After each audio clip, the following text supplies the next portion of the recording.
Hello children, कैसे हैं आप सभी। उम्मीद है आप सभी खुश होंगे और स्वस्थ होंगे। वीडियोस देखकर अपना काम भी पूरा कर रहे होंगे और पाठ को दोहरा भी रहे होंगे। तो हम पिछले वीडियो में व्याकरण संबंधित अभ्यास कर रहे थे। आज हम करेंगे हमारी हिंदी पाठ्य पुस्तक खुलते पंख के पाठ 1 से 11 तक के सारे शब्दार्थ। तो चलिए शब्दार्थ को हम लिख करके दोहराते हैं। सबसे पहले हमारे पास है पहला शब्दार्थ जो है नीला। न पे बड़ी की मात्रा और ल, नील, इसका अर्थ है नीला। यहाँ पे नील का अर्थ है नी, ल पे आ की मात्रा ला, नीला। दूसरा शब्द हमारा है नीला के बाद हमारे पास है गगन। गगन, गगन के लिए आप आकाश भी लिख सकते हैं। आकाश, आसमान, आकाश, आसमान और अंबर भी लिख सकते हैं। आकाश, आसमान और अंबर भी लिख सकते हैं, लेकिन मैंने यहाँ पे दो ही लिखा है।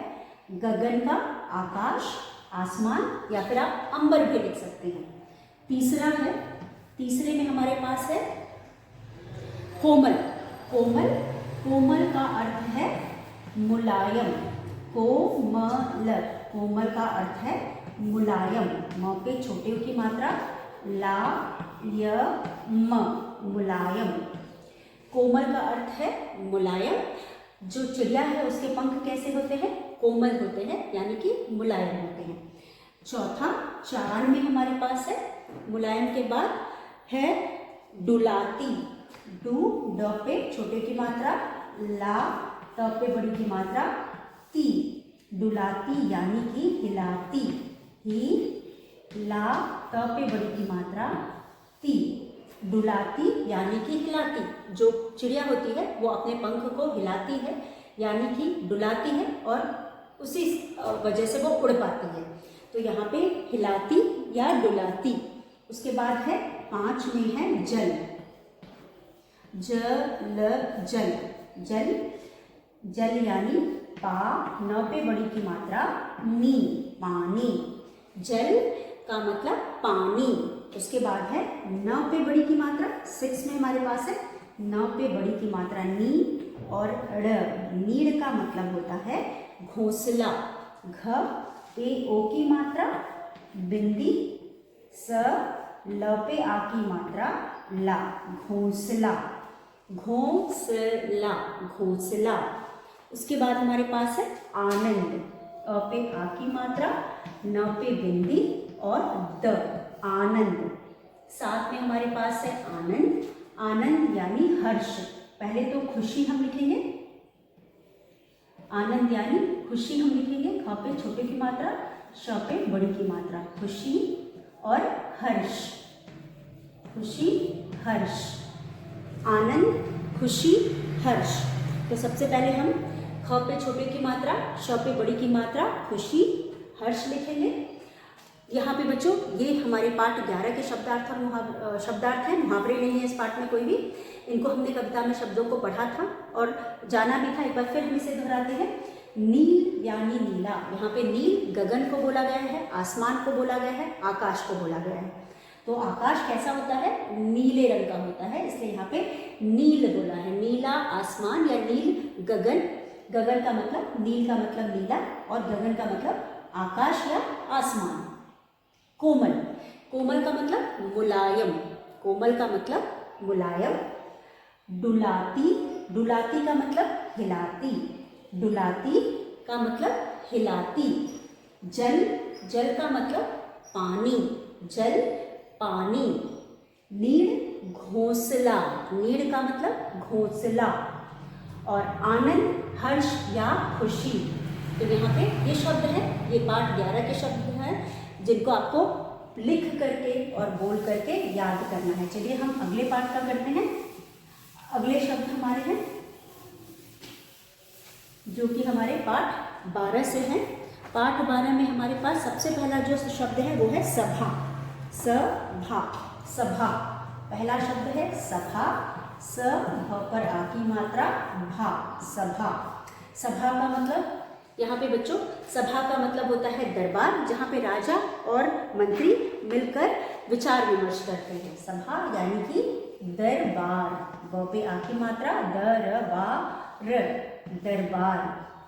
दूसरा है, दूसरे में हमारे पास है सिंहासन, स पे छोटी की मात्रा, सिंहासन, सिंहासन, बैठने के आसन को हम सिंहासन कहते हैं।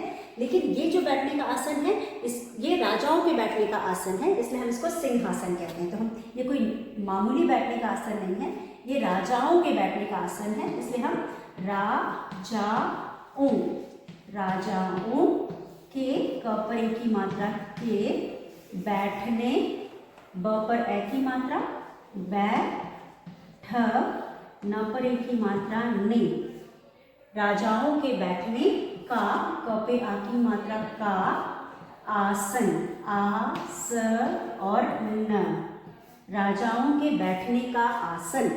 राजा जहाँ बैठते हैं सभा में, ऐसा स्थान जहाँ पे राजा बैठते हैं उसे हम सिंहासन कहते हैं।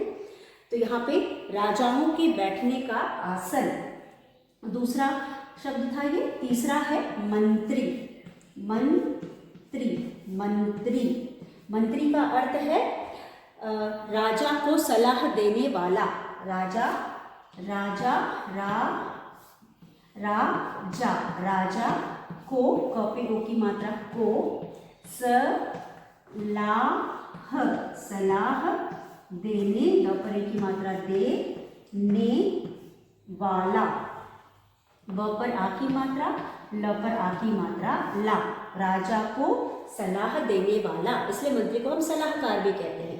तो यहाँ पे मंत्री लोग अलग अलग काम करते हैं और कुछ जो राजा को सलाह देते हैं उनको हम सलाहकार, मंत्री या फिर सलाहकार भी कहते हैं। उसके बाद हमारे पास है दौरा, दौरा यानी, दौरा यानी कि द पे ओ की मात्रा, दो, र पे आ की मात्रा, रा, दौरा। दौरा का मतलब होता है जांच पड़ताल, ज पे आ की मात्रा, चंद्र बिंदु, जांच पड़ताल, प, ड़, ता और ल, जांच पड़ताल, जांच पड़ताल, जांच पड़ताल के लिए, क पे ए की मात्रा, के, ल पर छोटी की मात्रा, लिए, जांच पड़ताल के लिए, जांच पड़ताल के लिए फेरा लगाना, फेरा, फेरा लगाना, ल, ग पे आ की मात्रा, गा, न पे आ की मात्रा, ना, लगाना, जांच पड़ताल के लिए फेरा, फेरा लगाना, यहाँ पे ए की मात्रा, सॉरी, फेरा लगाना, यानी कि फेरा लगाना, जांच पड़ताल के लिए फेरा लगाना।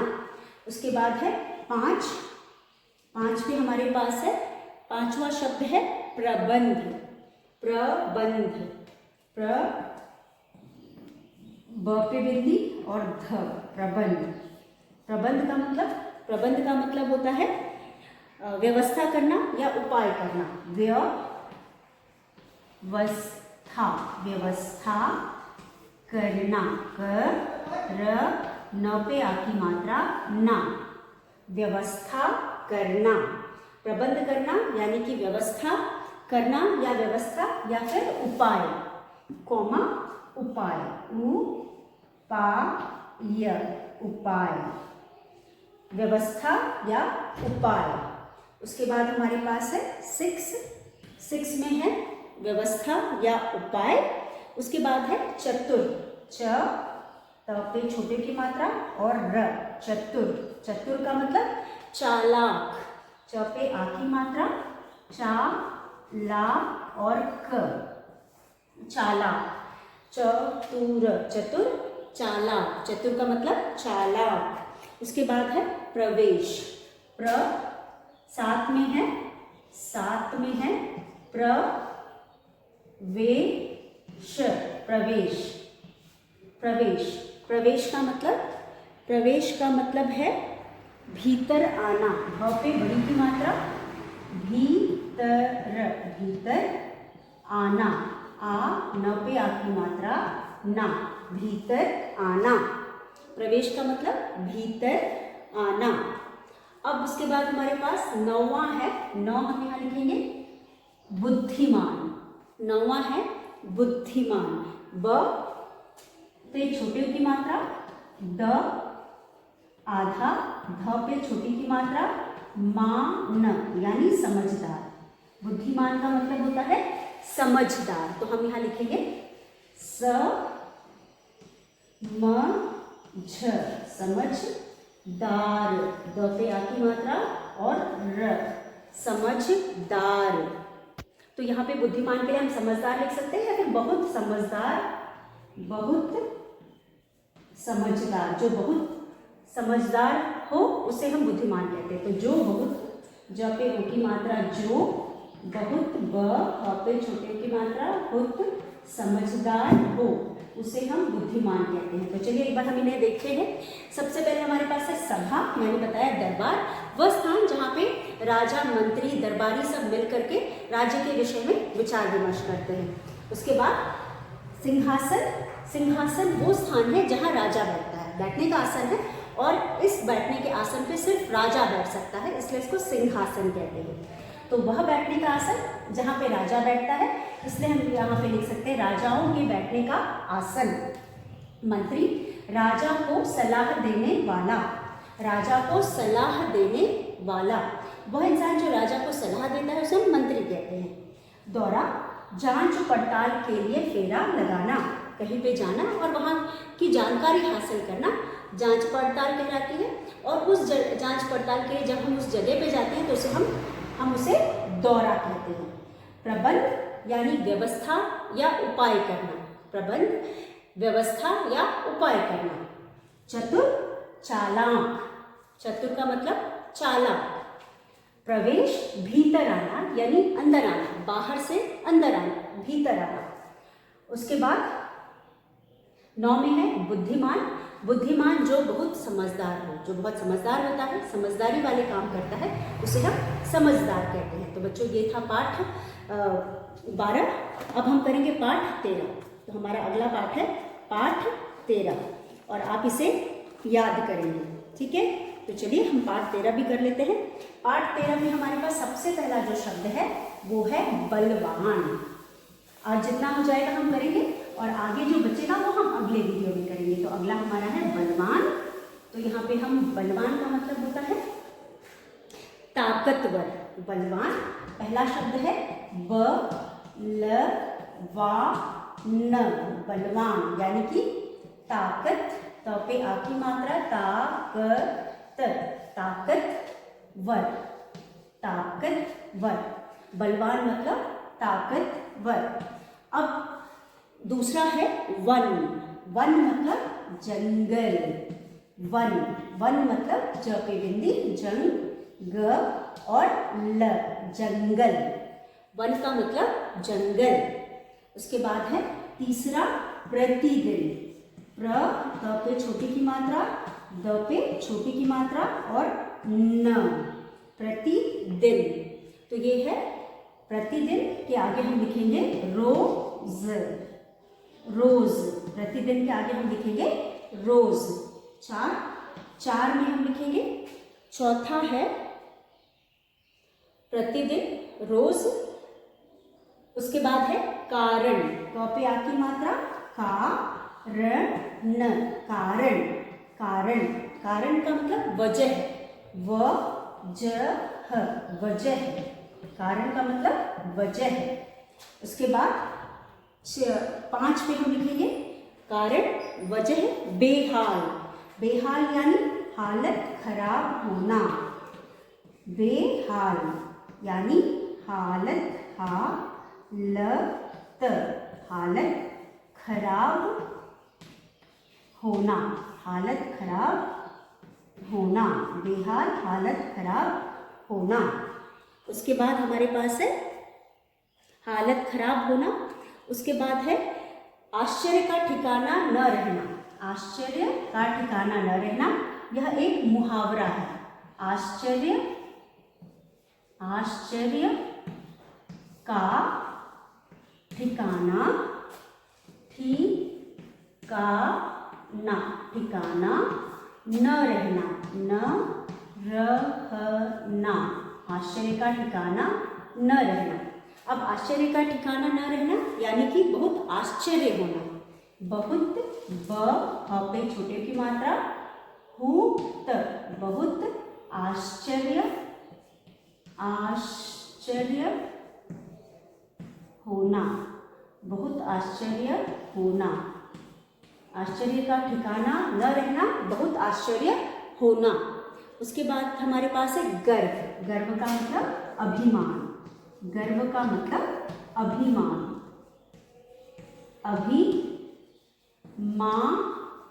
गर्व का मतलब अभिमान।